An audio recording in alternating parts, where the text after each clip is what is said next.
All right, everybody, we've got Jeff Berkowitz with us today. Make sure you leave a comment wherever you're watching in case you have a question. We'll ask it. You'll get your question live on air, y'all. And just so everybody knows, I put the link to the car crash election in the comments section. So if y'all want to go check it out, go do that. Okay, now back to the question, Jeff. Can any of these third-party candidates actually do some damage? So I'm personally waiting for the ASIC, candidate, to qualify for the ballot. But Robert, look, if I'm elected, I promise I will not serve. Right. Sounds perfect. I think the American people are okay with that. To do with some can we just have more tours through the White House and less government? Exactly. The high water mark for third party candidates is Ralph Nader in 1992, and he got just under 20% of the popular vote, 0 electoral college votes. So didn't really come close to winning any states. I don't think any of these candidates, third-party candidates, are polling in a way that suggests they could overcome both of the major party candidates to win a state and secure electoral votes. But they can play a spoiler, and we're seeing that in the polls. No labels is in 15 states, including a couple battlegrounds like Arizona. Should they find a candidate that's appropriate? RFK is qualifying for more and more of them and starting to poll in some interesting ways. The point I always make to folks that like to play the third party game is Michael Bloomberg, who's a multi-billionaire, spent 10 years and millions upon millions of dollars with some very sharp political minds studying how do you get elected president of the United States as a third party independent candidate. And his conclusion at the end of the 10 years and millions of dollars spent was to run for the Democratic nomination. But look, you make good sense. And obviously people remember, if you're old like me, Ross Perot. And if you're really old like me, you remember, however, George McGovern, who I believe is the last third party candidate to actually win electoral votes. And I think he won 72? I think he won 5 states. And probably 49 electoral votes. So it has happened before, right? So I guess the question is, as a candidate, I mean, how many states are? Let's go through this, because you're the brain on all of this. How many states are proportional? How many are winner take all with electoral college, and how does that work? That's an interesting question. I don't know that I've ever looked at that question. I don't know if any of them are proportional. Or whether there's a couple. I know there's a couple. Right? Yeah, it's an interesting academic question. We tend to focus on actionable ones, but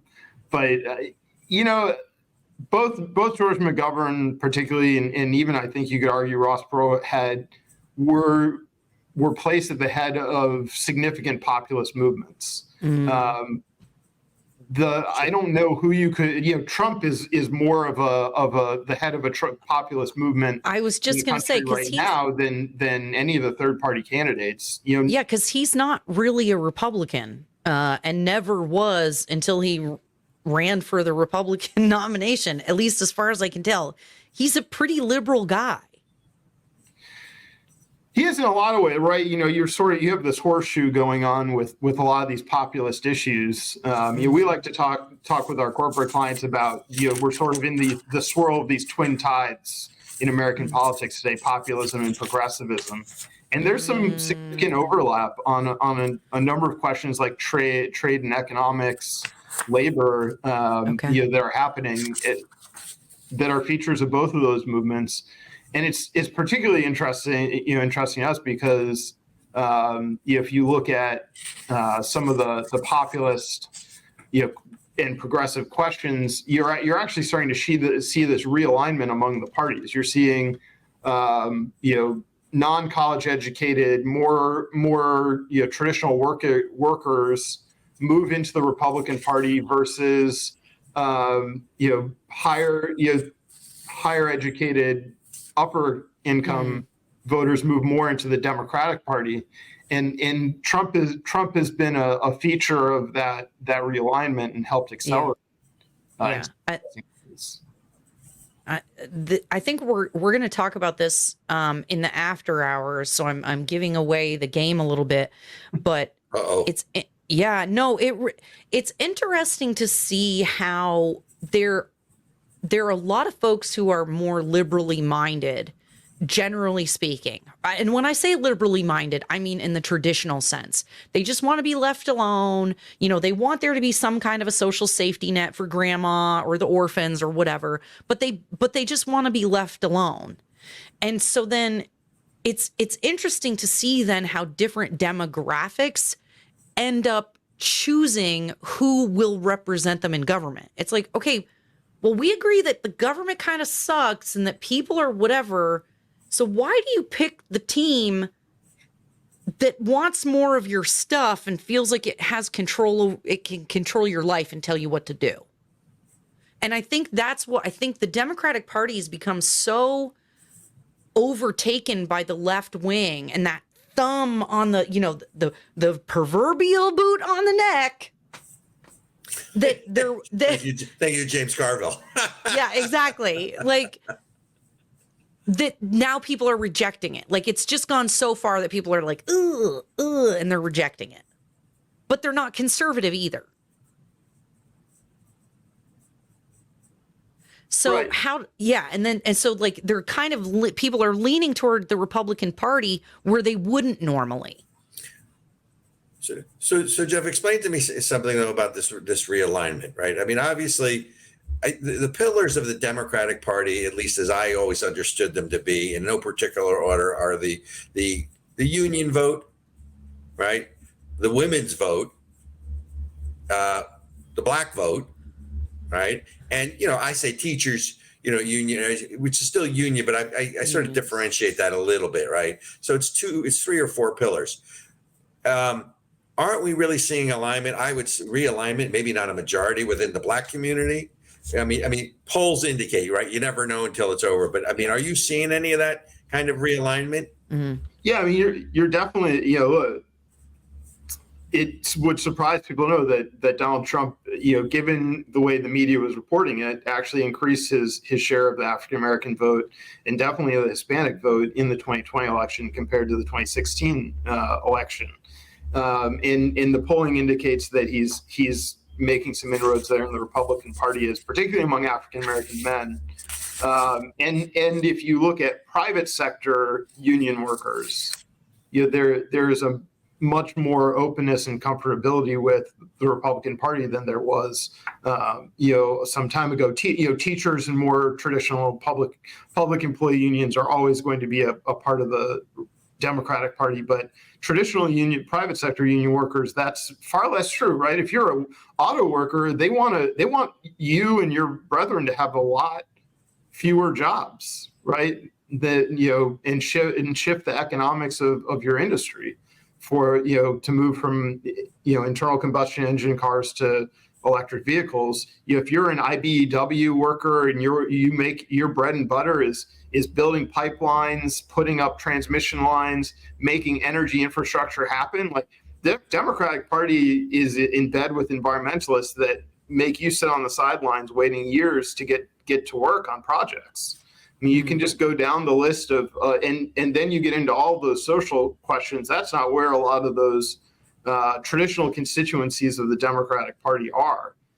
So they're looking for a new home. At the same time, among Republican, college-educated, upper middle class Republicans, the sort of the country club Republicans, as it were, you're feeling less and less. The Rockefeller Republicans. What's that? The old Rockefeller Republicans. The Rockefeller Republicans, and that sort of base, are don't like being tutted at the club by for supporting Trump. Of course, I'm old enough, and you're old enough to remember when the same crowd was upset about the way President Bush spoke in public, and I remember people saying, "Couldn't he just say nuclear correctly?" And I was like, but every time he says it the way he does, his poll numbers go up. Right. We say, Mr. President, Could you tell us where there's an R in the word Washington, right? Because you used to say Washington too. So, back in the day. But listen, we have a question coming in, and I want to throw this out there. Let's assume that neither candidate gets to 270. Yeah. Roll the tape on this one. What happens? What happens? The Supreme Court, the evil Supreme Court. Stop. No, right, it doesn't quite get there yet. If you have certified electors in which there's a situation in which neither candidate has 200. So the only way that happens is if there's a third party candidate that gets some number, right? Right. So you'd have to figure out. But if you get into that situation, then you're going to the House of Representatives, and each congressional delegation is voting, based on their numbers. And generally speaking, Republicans control more state delegations than Democrats do.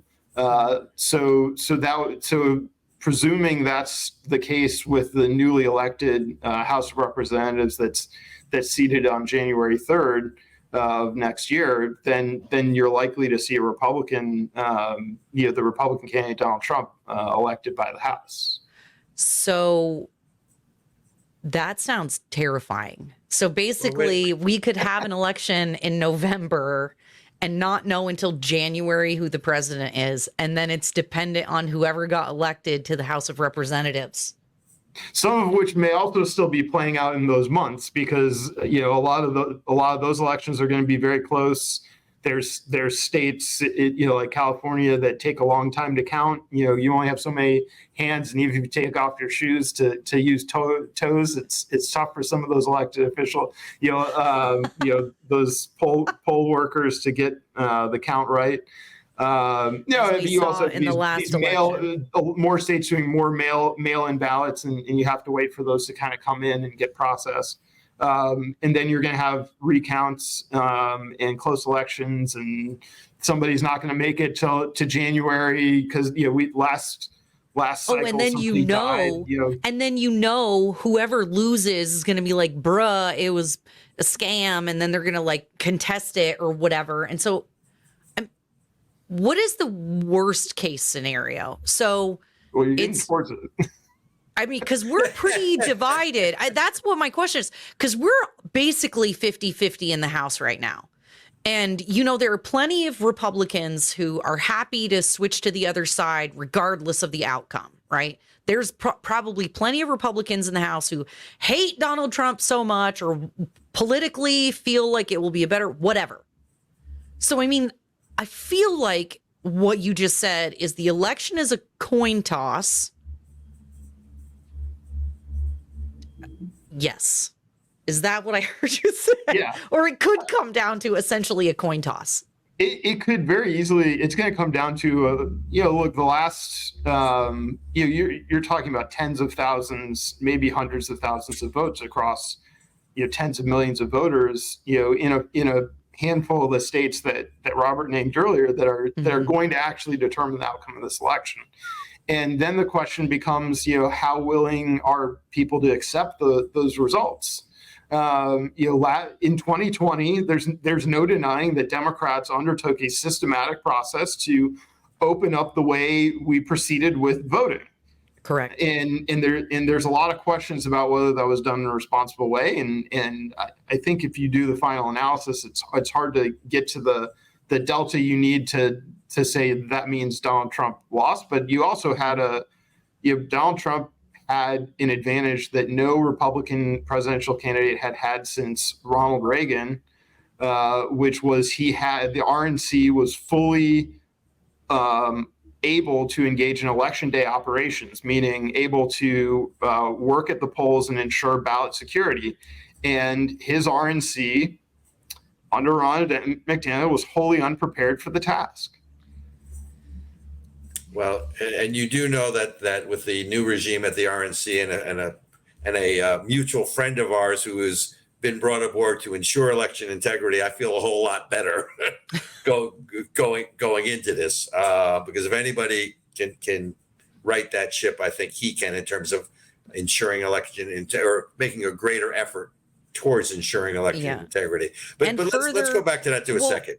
further, I want to just really quick, everybody who's listening right now, that means you. That means the RNC is depending on you to volunteer to be a poll worker, to be a counter, to volunteer at your voting place, to help ensure that we have free and fair elections. We count on you. It's up to you, literally, the listener, not just us, not just the RNC, but you, to make sure we have free and fair elections. Okay, that's my lecture for the day. Do you feel better now? Do you feel better now? You got that out? A little bit.